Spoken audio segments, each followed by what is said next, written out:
What's up guys, Silver here with another Halo Infinite Achievement Guide. This time we're doing part 7 of our Halo Infinite LASO walkthrough. This is the final mission, Silent Auditorium, but it is not the final part of this series because we have to do a little something at the end of this because we skipped half the game. But before we get to that, let's start off this mission. We're going to spawn in here, jumping out of our Pelican. You immediately want to turn to the right and then grapple up this column, and there's a nice platform up here where you can kind of camp out and take out all the enemies from up above here. As soon as you get up here, you want to switch to your threat sensor and then shoot one towards the right side of the room, about halfway down, and the same on the left. There's going to be a brute on the right and the left, so one on each side. You want to take those guys out first because they have a rocket launcher and they could shoot you from far away with those rockets. Even if they don't hit you, they might actually, have their rocket land near you, and the splash damage would obviously take you out. So take those two out first, and then you can really mop them up as you see fit. I like to start with the enemies about halfway down range where those threat sensors are, because those guys are the furthest ones away from me that could still shoot me. So I'm going to start kind of taking out those guys towards the middle of the room and then work my way down closer to me, and then we could take out the long-range targets after that. The reason I'm not prioritizing the enemies that are actually closer to me yet is because if I actually poke my head out and get a sight line on those guys who are closer to me, I expose myself to not only those guys close to me, but those guys who are kind of at that middle distance away from me. So that's why I want to take out those middle guys first, and then that minimizes my exposure to enemy fire. You want to reduce the amount of sight lines the enemy have on you. If you don't have a makeshift reticle on your screen, a good thing to do is switch back to your grapple shot while you're doing this. As soon as you deploy the threat sensors, just switch back to your grapple shot. What that does is it gives you a targeting reticle for your grapple shot. Obviously, your reticle for your gun is not here due to the blind skull, but your targeting reticle for the grapple shot is still there, as long as you're within grapple distance of whatever you're aiming at. Obviously, when you're aiming at those enemies in the distance, you won't be able to see your reticle because they're too far away, but what you want to do is kind of pre-aim. What I mean by that is you know where your enemies are due to the threat sensor, so while you're putting the ground up here, you're kind of hiding. You put the ground between you and your enemy so they can't see you. You could still see their outline due to the threat sensor, so you know exactly where they are. You can line up that grapple shot reticle on their outline while you're hiding and waiting for your tank gun to recharge. So once it's recharged, all you need to do is just jump up, shoot your gun, and then fall back down to safety. So we're almost done clearing out the initial enemies that are in this room. There's going to be some reinforcements once we move up, but you want to deploy threat sensors near you and then kind of work your way towards the back at the end once you think you've cleared out all the enemies, just to make sure everyone's dead, especially because once you damage those elites enough, they turn invisible and they might just be hiding, waiting for you to jump down here. So make sure the area is clear. Once you're satisfied you killed all the enemies in the room, we're just going to grapple along the right side here and kind of land on this plateau structure in the middle of the room.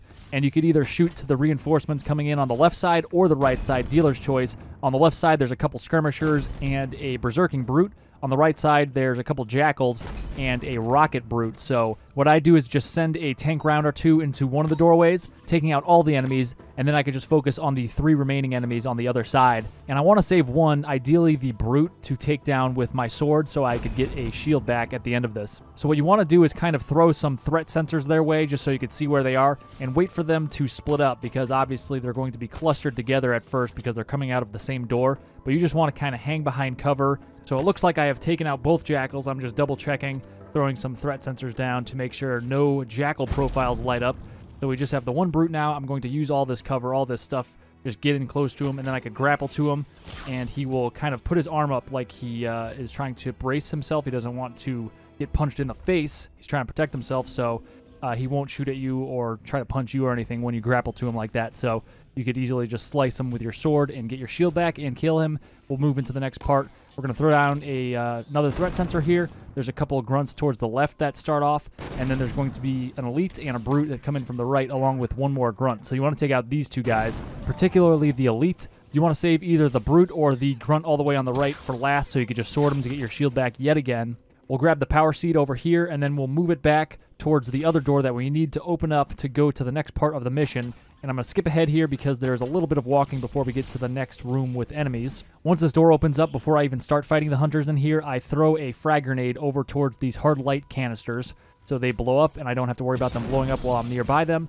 And then I'll just start in on those hunters. If you back up once you start shooting those guys, the door actually just closes and you get warped inside there. But the best way to deal with these guys is you want to try to get them to stick together if you can, so that way you're not surrounded. And when you reveal yourself from behind cover so you could shoot them, you want to do that on the right side. So you want to move to the right. The reason for that is that will get you to see the shield side of the hunter, and they can't shoot you, but you could shoot them. If you pop out from cover on the left side, you will be able to see their gun, and that means they could shoot you with it. So you want to pop out towards the right side. If you do need to reposition, you should move counterclockwise through the room to try to avoid being in the sight line of that gun for as long as possible. You're essentially trying to stay out of the sight line of the gun, not the hunter himself. Shortly after fighting the hunters, you'll come to this big window. There's a little cutscene that plays out here. You could skip it, but this is the part where, or one of the parts I should say, where Atriox and Cortana are talking. We're going to turn to the right, and as soon as this hallway curves towards the left, towards the next section where there's enemies, you could go fight them like we have been with the threat sensors and just slowly kill them and pick them off from far away if you want. Be aware there are some suicide grunts over there, but you want to move through that hallway. If you want to do this, skip. Move through that hallway until it bends a little bit, and then come back here, wedge yourself in the corner of this doorway, and then we're going to throw our grapple shot down right about here where it is right now. It doesn't need to be exact, but what we're going to do is hit melee as soon as we shoot our grapple out, and that will get us to do the ground pound maneuver through the floor, and you immediately want to look up and then grapple the underside of the hallway that we were just in, and you can whip yourself up onto the top of this hallway that we would have walked through. Be aware of the fact that as soon as you fall through the floor, you don't have much time to grapple up. If you fall too far, you will actually become frozen, and you'll have to hit pause, end game, and then resume from your last checkpoint. So it's a little risky. You probably have a checkpoint before the hunter fight, so you might have to fight them again. And what I'm doing right now is kind of showing the area you could be in without getting frozen. When I shoot the threat sensor out, as long as it stays visible, that area is safe to be in. But as you can see, a lot of these places, I'm shooting the threat sensor, it's disappearing immediately.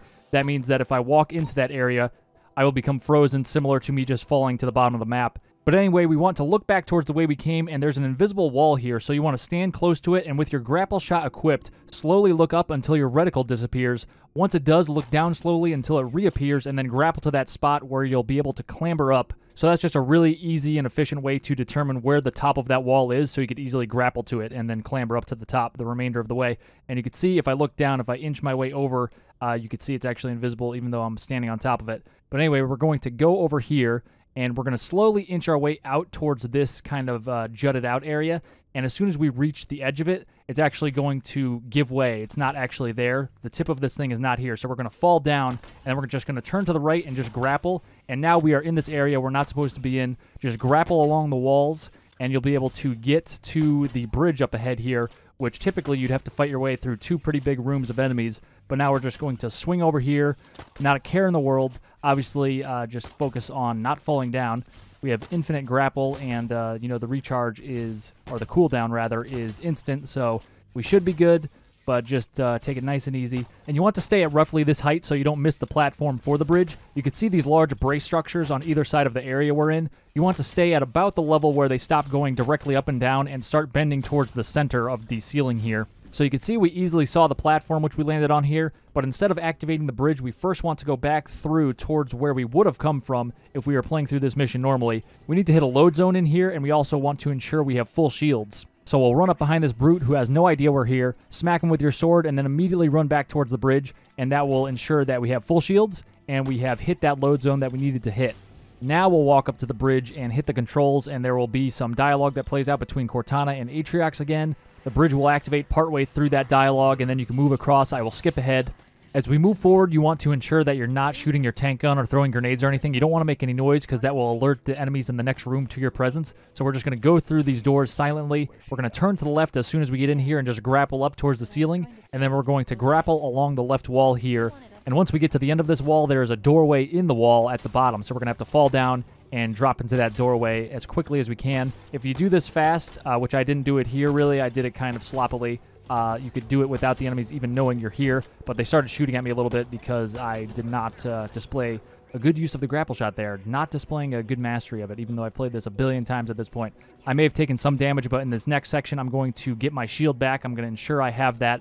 With your tank gun out, you want to sprint over here and grapple off this structure. Immediately go right at this elite and just lay into him with the tank gun. He'll be taken off guard. He won't really be ready for you, so you could kill him really quickly.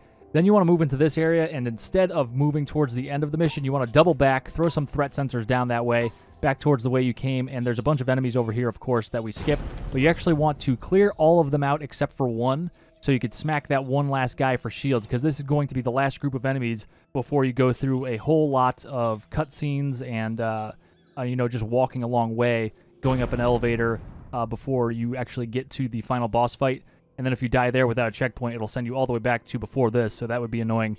It wouldn't be difficult to get back to the boss fight. It would just, you know, take some time, which is annoying. So we want to kill all the enemies, just kind of wait for them to separate from the pack, and then you can pick them off one by one. These guys are kind of sticking together, which would be great if I want to kill them all with one tank blast, but not great for picking them off one by one here. So the jackals you want to just get rid of because the jackals aren't good for getting your shield back, really. They could give you some problems when it comes to your shield actually recharging. Sometimes you kill them and they don't give you shield via melee, which is strange. But just wait for either one grunt or one brute to be remaining, and then you could smack him for shield. Also, if there's one grunt remaining, don't get overly confident and just sprint at him and just think you're going to get your shield back when you smack him to death. If he shoots you enough, it has that effect where the energy is still coursing through you and slowly draining you. So if you smack him while that's happening, you won't actually get your shield to start recharging. Meanwhile, you've probably already smacked and killed him and have no more enemies to hit for shields, and your shield isn't full, so that's not good. So just be careful. Dynamo grenades could be a good option to stun them, and you can just smack them while they're not moving at all. But obviously you want to make sure that you've placed the dynamo grenades in a spot where they're not hurting you as well, because that would not get you your shield back if you're smacking enemies in the middle of a dynamo grenade. And obviously I've cut to the end of the mission here. There's no more enemies between what you just saw and the enemies we're about to experience right now. So as soon as that cutscene ends in here, we're going to make our little campsite up on one of these platforms here. As you can see, this room is surrounded by doorways, and they could open up at any time with enemy reinforcements. There's 3 waves to this fight, and each wave, 3 doors open up, so you basically have to fight off 9 doorways of enemies, on top of the Harbinger, of course, who's in the middle. You want to try to save one of the weaker enemies for the end, so you could sword them to get your shield back. Otherwise, you just want to blast them all away with your tank gun. Once you take out the final enemy of that particular wave, you want to stick to the edge of the room and ideally be at the top of a ramp. This is because the Harbinger will start off by teleporting towards you. However, she has a max distance that she could travel each time she teleports, so it will take a couple teleports before she gets to you, so you can take advantage of that by easily shooting her as she teleports directly to you. Once you damage her enough, she will fall to her knees and essentially wait there until you hurt her again. When that happens, you don't want to tank gun her anymore. You want to take out your sword and melee her. That way you get shields, so you get a checkpoint before the next wave starts.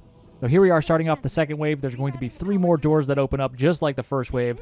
The enemies are going to be different, but they're pretty much going to be handled in the same way. You're pretty much just going to have your head on a swivel, be constantly looking around, just tank gun all of them. Maybe leave one alive for the end so you could sword them and get your shield back before fighting the Harbinger. But really, we're just trying to take them out as quickly and efficiently as we can. I like to try to take out the elites as soon as I see them because they could take more than one shot if you don't hit them directly. They are pretty beefy health-wise, and also if they do get too close to you, they could do a lot of damage since they have heat waves and a sword if they get real close. And they could turn invisible, so you really want to dispose of them as soon as possible. Also, the skimmers are something you want to deal with quickly because those guys have rocket launchers, but you can see we're leading the Harbinger up the ramp here, and even if she does make it to us, even if we don't get a couple early shots on her as she walks directly at us, essentially, we could just kind of shoot the gun point blank and it won't hurt us. Remember, once she goes down, you want to sword her to get your shield back and get a checkpoint, and then we will move on to the third of 3 waves. We have 3 more doors that are going to open up.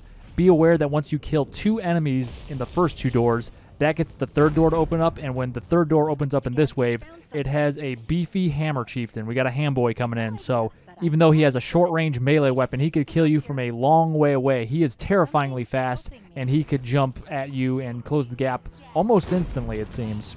Also, the Hammer Chieftain always seems to spawn in a door that's really close by, so once you kill 2 enemies, you really want to kind of turn around to either side and make sure that you're not going to get flanked by a hammer, which you usually are, so you got to take him out and make him the #1 priority pretty quickly after you kill the first 2 enemies. As soon as you take out the ham boy, it's pretty much the same as the previous couple waves. There's just some skimmers to deal with, some elites, some grunts. You know how to do this now at this point. It's the end of the game. And sometimes boss fights change as you go through them, but this one doesn't in regards to the behavior of the Harbinger. She'll just kind of teleport directly at you again as you're on the edge of the room. You could take her out with 2 or 3 tank shots, and then you could take her out however you want now. You could shoot her with a tank gun or slice her like you have been if you want to finish that way. Doesn't matter because the game is over. The LASO achievement will not pop here if you skipped half of the game like we did in the guides I laid out, but if you actually beat all the missions, it will pop here. Stay tuned for Part 8, the final part. I will show you how to get it to pop if you skipped half the game. So I'll see you guys back here for that one. Thanks for watching, guys. If you found that video helpful, be sure to click on the scorpion icon to subscribe and hit that bell for notifications. You can also check out some related guides by clicking on the videos on screen, and you can find links in the description for other social media links of mine. Stay tuned for more Halo guides, and I'll see you in the next one.